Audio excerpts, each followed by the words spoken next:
So, it turns out that you've been bad, right? You were supposed to behave like an algorithm. Now, let me explain a little. Just indulge me, I need about 30 seconds of philosophy. You see, in the world's largest technology companies, there exist armies of coders, mostly in their 20s, who have little experience of a world they're trying to change. They live and work in an introverted technology bubble, all of their own making. And Mozart-like, they write incredible, magnificent lines of code designed to bend the world and dent the universe. But in his book, The Seventh Sense, Joshua Cooper Ramos says to us that mastery of programming is not the same as mastery of the systems a machine might influence. And this is a remarkable quote. Programmers, he says, should not think that the world is as easily programmed as their computers. So congratulations, because it turns out that as consumers, we are not easily programmed like a computer. Because after 2 decades of e-commerce, we still overwhelmingly love to shop in physical stores. So it's great to be here. It's great to be a retailer. It's a great time to be a retailer. There has never been a better time than now to be a retailer or be in retail. And I really mean that. We're entering some kind of retail renaissance. And I think that there's a lot of people who don't think this is the case. And I'm sure you know about this narrative that online is killing bricks and mortar retail, that bricks and mortar retail is old economy, that stores are closing and more will close, that online is a low-cost model, that consumers now use stores to choose things and then they go home and buy them online, and that millennials are doing all their shopping on their phones. I'm sure you've heard this narrative before. This is a very popular narrative. And you know what I want to really do today is I want to unpack this narrative a little bit and I want to explore it. There's a lot of smart people that believe this narrative and they've bet everything they have on it. So let's explore it a little, and maybe I'll propose to you a sort of a counter-narrative, which really is just a collection of ideas. So think of today as a sort of a buffet. Take what you like and leave what you don't, all right? So I first started to become suspicious of the narrative when I noticed that it usually preceded a sales pitch for something. You know, the world is a scary place, so you need our product. Your industry is dying, but we can help you save it. Your business model is old, but we can help you update it, right? And here was an army of salespeople from small startups to large multinational technology companies telling me that they knew retail, and maybe I didn't. Of course, technology is where it started. The narrative that online is killing bricks and mortar has deep roots in Silicon Valley. You know, and it's frothy sort of startup culture. Time-poor technologists who never liked retail to start with, they never liked shopping to begin with, mostly men, were convinced that they could disrupt physical shopping, were convinced that they could disrupt an old economy model, and they invested everything they had in that. You see, technologists have this sort of defiant, trendy, Jobsian belief that technology will disrupt all old economy models, and they're absolutely convinced of it, and you can't talk to them about anything else. So, of course, then the big money followed, and we saw the global funds, private equity, the Wall Street pile in with a multi-trillion-dollar bet, and it is a bet, let's be honest, it's a bet that the narrative is correct, and that online, and Pureplay Online particularly, is enormously disruptive. And so, for instance, the valuation of Amazon at $750 billion is effectively a bet, right? That PE multiple is not justified by the profit. It's justified by the narrative that one day something remarkable will happen and that Amazon will emerge hugely dominant. Retailers will mostly have died, margins will go up, and they'll make money by selling stuff. Don't be fooled. Amazon does not make money selling stuff. They're making money from Amazon Web Services and other activities they've pivoted into, but they're not making money selling stuff. So, we have other situations where companies are valued on a narrative, something like Tesla, Uber, Snapchat, and you know it. But if the narrative turns out to be wrong, what happens to that house of cards, that NASDAQ house of cards, if those PE multiples normalize? So we're talking about huge money. There's big money in the narrative. The retail apocalypse is big business, you better believe it. It helped to sell fear. It sells fear to retailers. It's used to help underpin pure play funding. It's used to prop up stratospheric valuations. And most of all, it's very, very clickable. It makes a great headline to say that online is killing bricks and mortar retail. It's very, very newsworthy. You know, who doesn't want to watch a train wreck, an industry-wide train wreck? And this is why many journalists, but not all, gulp it down like Kool-Aid, because it's very, very clickable. So maybe I've offended you, or some of the sponsors, and I hope not. But if I have, you might not like the rest of what I have to say. So let's explore some facts around this and see where we end up, right? Okay. So a quick show of hands. What percentage of retail in the US is done online? So if you think it's more than 50%, put your hand up. More than 50% of retail in the US done online? Yes. More than 40%? Keep your hands up if you said 50, 40, 40. 30%, put your hands up. Keep them all up, 50s, 40s, 30s. Right, we've got about half the room now. 20, anybody? Last hands? Right. You're wrong, it's 9%. So 9% of retail in the US is done online. Now let's just stop and reflect. Let's park the 9% for a second, and let's reflect on the fact that half of the room thought that it was 50, 40, or 30%. That's the narrative. The narrative is about misinformation, disconnect between what's really going on and what we think or what the popular narrative is about what's going on. So, that 91% of people, or 91 out of 100 people in the US that want to buy something, get in a car, drive down to a shop and buy it. I've done that survey in rooms full of MBA students, rooms full of academics, rooms full of retailers, and it's always the same. I'm always stunned that there are hands that go up at 50%. 50%, half of the retail being done online. It's not even double digit. So let's explore that a little bit. You might be thinking, well, they're percentages. You know, he's being tricky with percentages. So what about the actual amount? Surely the amount spent in dollar terms in bricks and mortar stores in the US is going down. Well, it's not. It's going up every year since the GFC. So people are spending more money in bricks and mortar retail in the US every year since the GFC. This is in complete contradiction to the narrative. The narrative that online is killing bricks and mortar is completely contradicted by this number. Now, what about the online percentage? It's about 9%. So that's about 450 billion. Now, we're going to stick in the States because there's a lot of good US data. It's a very good market for data, and it's quite digitally mature. So let's have a look at the online portion. It's about 450 billion. And let's talk about that. Now, that 450 billion of online, well, of course, that grew as well. So how much did that grow by? And what did you think? What do you think? 200%? 100%? 50%? Even 40, 30, 20? So IHL said that last year, online retail in the US grew by 11.8%. Now, that's a great growth rate, 11.8%. But it's not unicorn territory.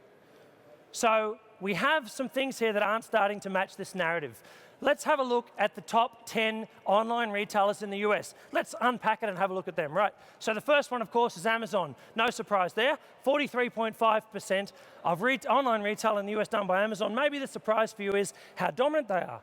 Such a big market share of online. What about the number 2 player with 6.9%? Anybody? It's eBay. eBay with the number 2 share. Now, we're only at number 2 in the top 10 hit list, and already we're in sickness territory. Do you know why? Because eBay's turnover last year went down. So that's number 2. Who's number 3 with 3.6%? Anybody? It is, in fact, the grand old dame of physical bricks and mortar retail. Walmart, the largest physical retailer in the world, is the number 3 online retailer in the US, Walmart. In fact, if we look at the whole top 10 table, 6 of these 10 of the top 10 online retailers in the US were born physical with bricks and mortar retail. This is in utter contradiction to the classic form of the narrative, which is that online is killing bricks and mortar retail. 6 of the 10. So this is just not matching what we think is going on. And this sort of data is a huge surprise to a lot of people when they see it. Barbara Thau from Forbes magazine said that, in fact, the online Pureplay model might be the Imperilled model, evidenced by the fact that only Amazon and eBay have any heft and influence in the market. This is incredibly insightful, and we're starting to see commentators notice these irregularities. Let's talk Ireland, because here we are in Dublin, and in Ireland, there's a lot of distorted statistics. Any meaningful conversation in Ireland is hard to have because there are a lot of confusing statistics. Some people want to quote, some numbers are quoted at 9 billion, some are quoted at 6, some are quoted at 3, nobody's quite sure. And the problem comes from loosely interchangeable language. So Some people talk digital economy. Some people talk online spending. Some people talk online shopping, and no one seems to really care which language is used. It's all kind of loose and interchangeable, but those three things are nothing like each other. The credit card companies like to talk about online spend. Of course they do. It's a nice big fat number. It includes lots of stuff, so let's talk it up. If you're a credit card company, you really want more people to shop online, believe me, because you're getting almost all of that business. So, big money behind the narrative. So, if you unpack, let's talk online spend. Online spend includes booking a flight. You can't book a flight in Ireland without doing it online. It also includes booking a hotel, booking a hire car, booking concert tickets, subscriptions for movies or music. It also includes financial transactions like paying for your insurance, house insurance, car insurance, or money transfers. All that's in the online spend number. So that's all rubbish. We're going to get rid of all that. None of that is shopping, and we end up with a much smaller number. It's about 3 billion. So about 3 billion is online shopping number in Ireland, and that puts the penetration at about 6%. So it's lower than the US, and online is not killing physical bricks and mortar anytime soon in Ireland. Right? But that doesn't match these headlines. I'm always amazed at these headlines. Let's have a look at one from March. Now, this was a press release put out by Visa. Of course, it got hoovered up by most mainstream media, you know, and in some cases replicated, in some other cases interpreted. But have a look at this headline. You are now armed with statistics. You are armed with statistics, and here's the headline from Visa. Online spending overtook face-to-face spending in March. What does Dermot on the street think that means? Dermot on the street thinks that means that half of the shopping, or more shopping was done online than in store. This happens all the time, these kinds of headlines. Start to watch for the headlines and unpick the reality behind them. What actually happened in March? What happened in March was that Visa saw that online shopping grew at a faster rate than physical shopping. Well, firstly, that should be happening all the time, given it's only 6%. And secondly, in March, if you lived here in Ireland, you would know that Storm Emma blanketed the place with snow and physical retailers were closed for a quarter of the month. And we all sat at home and drank wine and shopped online. So it's not surprising. This is just a total distortion, this headline, of what's actually going on. Let's go to the US and have a look at a headline from January. So here's a headline from January. January retail sales plummet. Now, this was picked up by almost every major news article. I think it was picked up by Reuters and Bloomberg, certainly all the major ones, USA Today. So, US retail sales decline in January. Horrendous. Some headlines went further and said that US retail sales plummeted by 0.5%. Just park for a minute whether 0.5% is a plummet. Let's talk about the reality. If you dig behind this, they were comparing January sales with, anybody? With December. And any retailer worth their salt will tell you, you cannot compare January sales with December. They will always be down. December has 8 of the 10 top trading days of the year.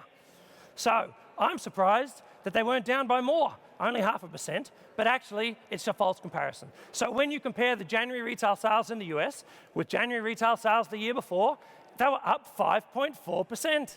That's a cracking clip for a $5 trillion industry. So see this? This is fake news. Folks, fake news that's all about perpetuating the narrative. Is there an agenda in these articles? Not necessarily, but there's certainly a lot of misunderstanding. So the other thing that makes great headlines is high-profile closures. Make no mistake, and I'm sure you've seen them. Here's the brands. You would have seen headlines for all these. And you know, they're really, really clickable. You know, these guys have gone broke. These guys have gone broke. Everybody here closed stores, some or all of their stores recently. So let's see what's actually going on. You've all seen photographs like this, dead malls in the US, right? So here's a statistic for you. In the US last year, 4,000 more stores opened than closed. So deep breath, inhale that statistic in.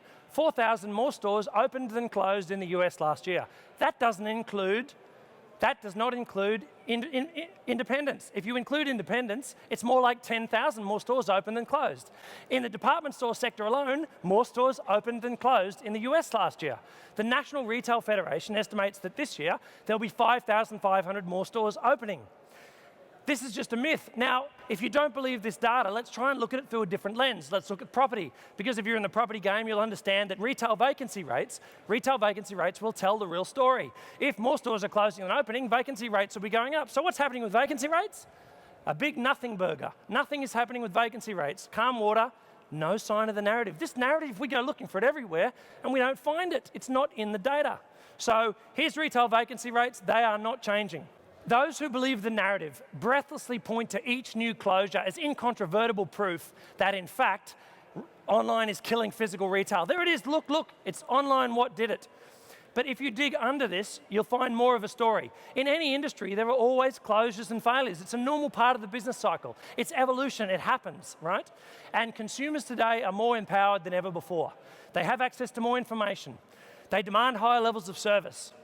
They want to be delighted and inspired when they come into stores. That's a new high bar for retailers, and if you don't jump over it, you will die, right?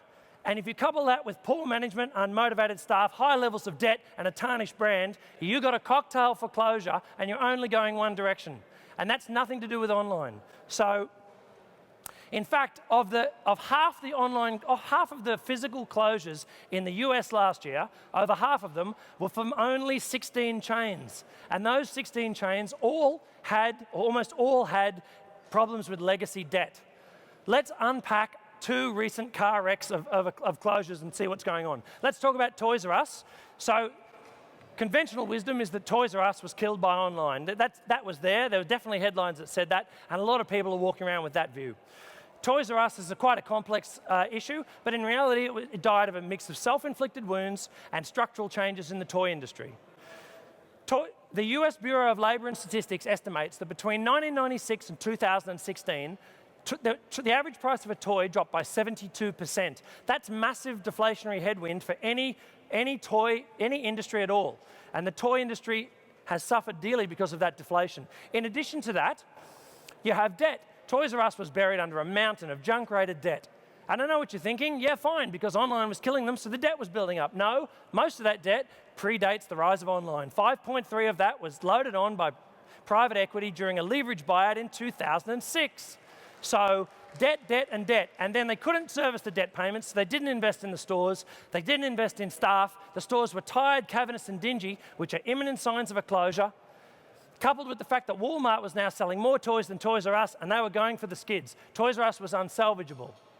But if you compare that with Smith's Toys in Ireland, an Irish Indigenous big box toy retailer, also active in the UK, booming. So here in the one sector retail, in the one vertical toys, we see somebody with the same business model thriving and somebody with the same business model dying. And in a poetic footnote, Toys R Us, Germany, Austria, and Switzerland is being bought by Smith's Toys. So none of this is about online, and everything here is about running a good business. So let's have a look at another one of these failures, Maplin. Poor Maplin. Well, Maplin also buried under debt, most of it from a leverage buyout by private equity, seeing a pattern, but also Maplin had an outdated business model. You see, in its heyday, Maplin was a tech junkie's heaven, selling everything from multimeters to tools to components.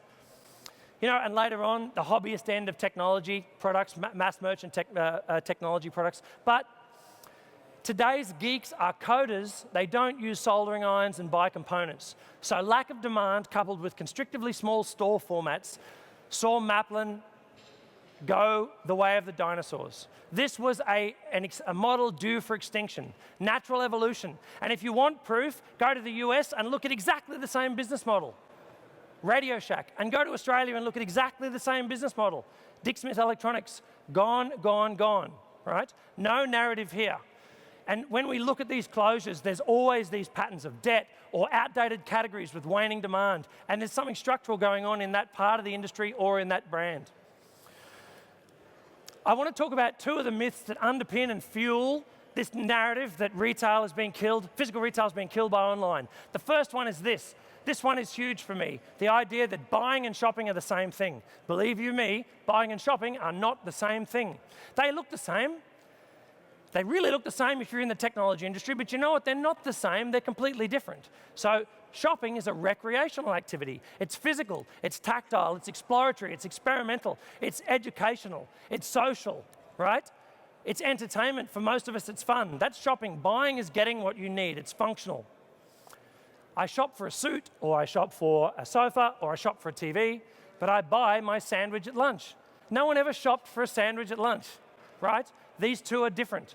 And the failure to understand this is one of the reasons that props up the narrative. So there are many smart people that really struggle to get this distinction between shopping and buying. And I find when you dig into it, it's usually due to their worldview. And their worldview is that shopping's a hassle. You know, it's an inconvenience. You might be like this yourself, or you might know people like this. You know, it's a pain, it's a grind. And technologists are often like this. You know, these time-poor men we talked about. You know, the technology industry, here they are. And shopping, it's all this parking and driving and fighting the crowds and dealing with other people and having to queue and pay and lug shopping bags, and it's just a huge pain point. And so technologists are like inventors, right? They try to solve the problems of the world by investing brain cycles. So here's this pesky shopping problem, and we're going to try and solve it. And when the only tool you have is a hammer, technology, everything looks like a nail. So you bash that nail, that shopping nail, and you fix it so you know, ma'am, now you can just go, you don't have to go shopping anymore. You can sit at home, press a red button, and all these brown packages will just turn up at your door, and you've been spared of the indignity of having to ever go shopping ever again. The world has been solved of a pain point. Do you see, I'm exaggerating a little, but do you see the misguided thinking here that's leading this idea that somehow online shopping was solving a problem? And that's one of the reasons why, after 23 years of Amazon, many technologists cannot get their head around the fact that most of us overwhelmingly want to shop in physical stores, overwhelmingly the majority of the time. So I want to talk about the second myth, and the second myth is very pervasive, and that's this myth that online is somehow a low-cost model. You see, in the early days, that was the idea. You know, you could start a website, anybody could from your garage, and you could sell stuff cheap. Making a website was cheap. So it was going to be a low-cost model. You're going to kill all those retailers because you weren't going to have all those fixed costs like rent and all that sort of stuff. So this was, you know, really attractive. But the problem is, today, the emperor has no clothes. Online is not a low-cost model. Pureplay Online is definitely not a low-cost model, and I'll show you why. The first reason is that your store is located in the middle of a swamp. That swamp is called the internet, right? It's a swamp, swampy swamp, swamp. There's no trust, low levels of trust, there's fraud, there's all sorts of stuff going on there. No one trusts anybody, you don't know who anybody is, and this comes with a cost. I'm not just describing a neighborhood here, this neighborhood comes with a cost. Javelin, a US research company, estimates that the average cost of dealing with fraud for online retailers is 8% of turnover. That includes fraudulent chargebacks on credit cards. So you already got a cost base of 8% just because of the swamp. And that 8%, many retailers' rents aren't 8%. So you're already at a stage where you've got this big cost. And the difference between that 8% fraud cost and rent is it scales with turnover. So getting big is not going to help you. So this is not the only trust issue. There's all these privacy and data protection costs, and they're extraordinary. GDPR, we see all of this coming, and the costs are growing. So now we have to protect all this data. And the more we don't trust who you are, the more personal information we ask of you to verify who you are, and the more information we've got which we could leak. 1 in 3 US consumers have been the subject of a data breach. This is huge. So you've got trust costs linked to fraud and privacy and data. But you've also got distrust cutting both ways. Consumers not trusting retailers, and this comes with a cost. So let's start by trying to explore how swampy the swamp is. Let's talk about fake reviews, and I'll explain why in a second. The Washington Post did an expose on fake reviews, and they used a company called Review Meta. Review Meta uses cut and paste phrase matching and pattern matching to identify fake reviews. It's a very reputable service. The Washington Post used them and found that 2/3 of the reviews on Amazon for the top 10 Bluetooth speakers were fake, completely fabricated. Now, there were 48,000 reviews and 2/3 of them were fake. They found over 100 groups on Facebook devoted to buying and selling fake reviews. One of them had 50,000 members, right? And why is this a problem? Well, think about it. If you misdescribe a product, you tell somebody this is wonderful when it's not, or you get fake reviews, you're driving up costs for other retailers in order to promote, to get above you in the rankings in marketplace, but you're also creating what? False expectation, which leads to refunds. So we've got to talk about refunds because they're really expensive. Imagine this, the average rate of refund on online retail in the US, according to Invesp, is 30%. 30%. Almost 1 in 3 items ordered online come back. Think about that. You've built a warehouse and a depot to ship 1 million packages, and 300,000 of them come back in. The bloke gets them out of the van, says, someone didn't want all this, 300,000 packages. And now you've got to hire a team of people to sort them. And this is really expensive. Why is this stuff coming back? Firstly, because it's not what I thought it was. Fake reviews, misdescription, or just false expectation. Not what I thought it was. The second reason that I'm sending it back might be that I used it or I wore it. You see, it's the swamp. Why am I sending it back after I wore it? Well, because I can, right? No questions asked. And the third sort of thing is this new practice in apparel shopping called bracketing, where I buy multiple sizes and send back the one that doesn't fit. I send you back 5 that didn't fit and I keep the one that did. Guess what? Maybe you do that yourself. 40% of apparel buyers online bracket.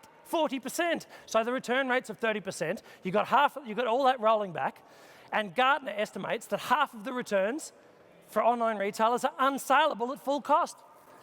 Are you following all this maths? 30% coming back, half of it is unsaleable. It's got to go through salvage divisions and being sold on flea markets, outlets, online auctions for pennies in the pound. And this is totally unsustainable. The refund rates are through the roof. In the UK, they're up to 40% with some retailers. They're completely unsustainable. So online brands like ASOS, Boohoo, and Zappos, their dirty little secret is that these refund policies, no questions asked, which consumers expect now, are totally unsustainable. They're certainly environmentally unsustainable. Last year, according to a company called Optoro, 2.5 billion kilograms of returns ended up in the solid waste stream in the US. This stuff's going into landfill, right? Because it's cheaper than doing anything with it. This is all unsustainable. And if it isn't costs on your P&L now, it's going to be costs later. The environmental costs will eventually get charged correctly. So we see all this cost. We haven't even got to the biggest cost. The biggest cost is sticking stuff on a rocket ship and getting it to you an hour after you ordered it. And you know what I'm talking about. Next day delivery, same day delivery, same hour delivery, same minute delivery. Deliver it to you 5 minutes before you even thought of ordering it. Psychic delivery. It's really, really expensive. It turns out that shipping stuff fast is really, really expensive. Armstrong, a supply chain consultancy, said that the average price of fast delivery is going up 18% every year. Imagine a cost going up 18% every year. And McKinsey are saying that the last mile, if you want to do it fast, adds 50% extra cost to the delivery. These are unsustainable. Amazon last year alone sunk $10 billion. $10 billion is the difference between what they charged for delivery and what they paid to do delivery and fulfillment. $10 billion was the shortfall. They've never made $10 billion. If you add up every year that they made money, it doesn't come to $10 billion. And they sink that every year in fulfillment costs. This is one of the reasons they're not making money selling stuff. They're making money elsewhere. So we see these costs, credibility and fraud costs, returns costs, data processing, salvage costs, super fast delivery. And it turns out customers are pretty blasé about super fast delivery. In a survey by McKinsey, 70% of consumers said that they'd rather choose the cheapest delivery than the fastest. And in another study by Deloitte, 2/3 of consumers said that 4-day delivery for an online order was fast. You see, so this is not about what consumers want. This was all about getting more penetration and taking business off physical stores. Because physical stores, you get it quick, right? So if we can get it to you quicker than driving down to the shop and coming back from the shop, then there's that hammer bashing that nail, right? Super fast delivery. It was all about taking business off stores. It's hugely expensive, and it means that these cost bases are getting bigger and bigger. They all scale with turnover, the ones with asterisks. You can't outgrow any of those. And margins are squeezed because you're online. Hey, you better have the best price in town. You're the online site. So you're getting low margin, high cost, you're not making any money. So you're either losing money and you're going broke, or you're being bought by a bricks and mortar retailer, or you're pivoting deftly to open your own stores, aren't you? And opening stores, we have to talk about that because this is in direct contradiction to the narrative. And if you want some sport, Google articles about online retailers opening their own shops and watch the journalist struggle with the first paragraph. This shouldn't really be happening, and it's not really easy to understand, and the rest of the article is how fabulous it is. So no one can get their head around this because it's in direct contradiction to the narrative. Because if online is killing physical stores, online brands shouldn't be opening physical stores. But they are. Lots of them are.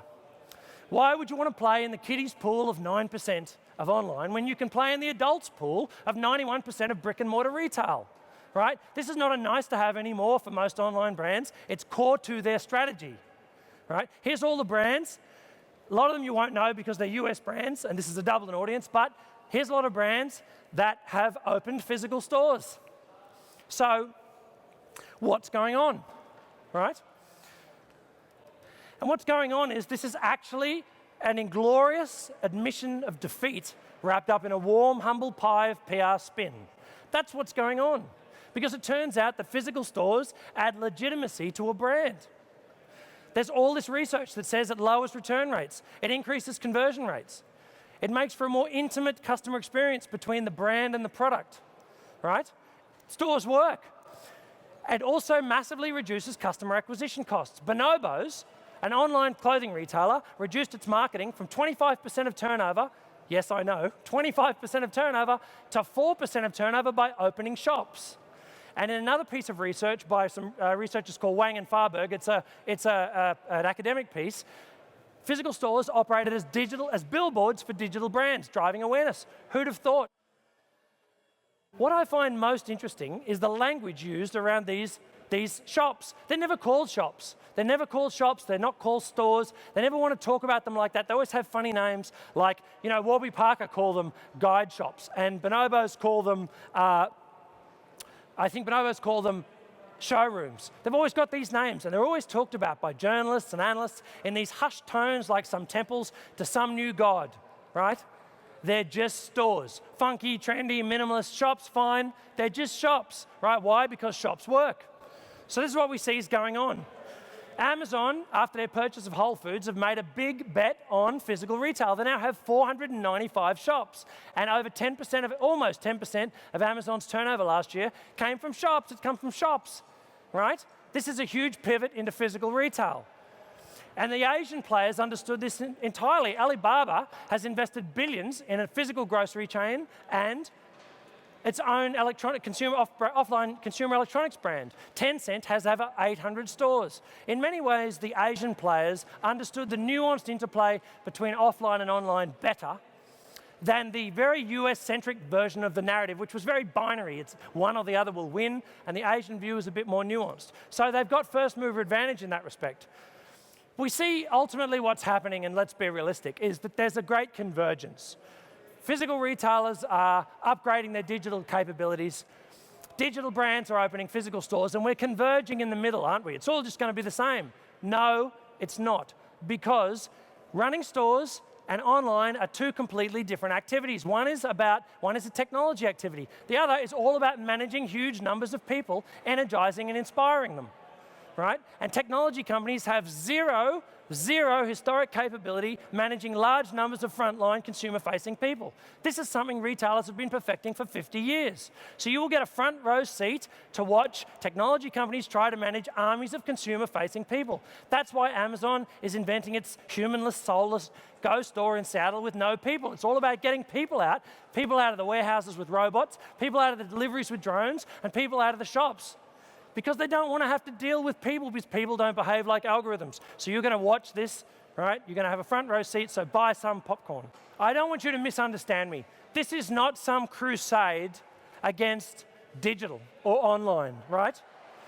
E-commerce is hugely important to every retailer. It's make or break for most brands. But what I find toxic is this narrative that online is killing bricks and mortar, that bricks and mortar is some kind of old economy model, that Pureplay Online is game-changingly dominant, that stores are the past, that the internet is the future, that shopping and buying are the same thing, and that technology will save retail. I find this to be a false narrative, right? And why is this important? It's hugely important because without new voices, we can't reframe the competitive landscape and get away from this current distorted view of what makes a good and a bad retailer in this space. It's also creating a blind spot for us. The false narrative creates a blind spot because we incorrectly diagnose retail failures. It's one-dimensional thinking to say they went broke because of online, and it means we don't learn from what's really going on in the industry. The other thing is that you as retailers will need to decide if you believe this narrative or not, because it will strike at the heart of investment decisions that you will make. Will you invest that money you have in upgrading your stores and training your people, or will you invest the money in futuristic smart mirrors, digitization projects, augmented reality apps, and breathless stories about big data? Where are you going to put your money? It's really going to matter. So you're going to need to decide.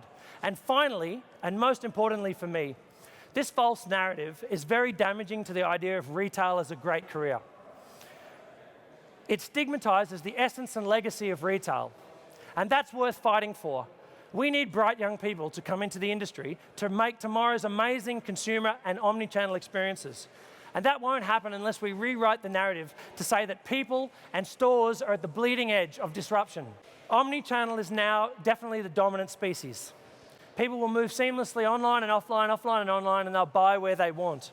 But retailers of tomorrow will live and die on their in-store experiences, right? Retail is not dying. Bad retail is dying.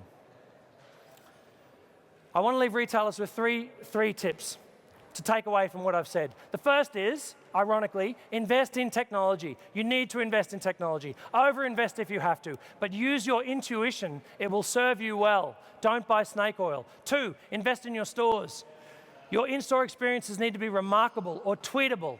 Remarkable is in able to be remarked on, worth remarking on. If they're not, you'll be irrelevant and you'll be forgotten. And 3, invest in your people. They are the walking ambassadors of your brand. They are your competitive advantage. They will make or break your business. I want to finish with a quote from Elon Musk, the great technologist who recently, when deciding not to automate his Tesla plant anymore, said this, and I quote, "Humans are underrated.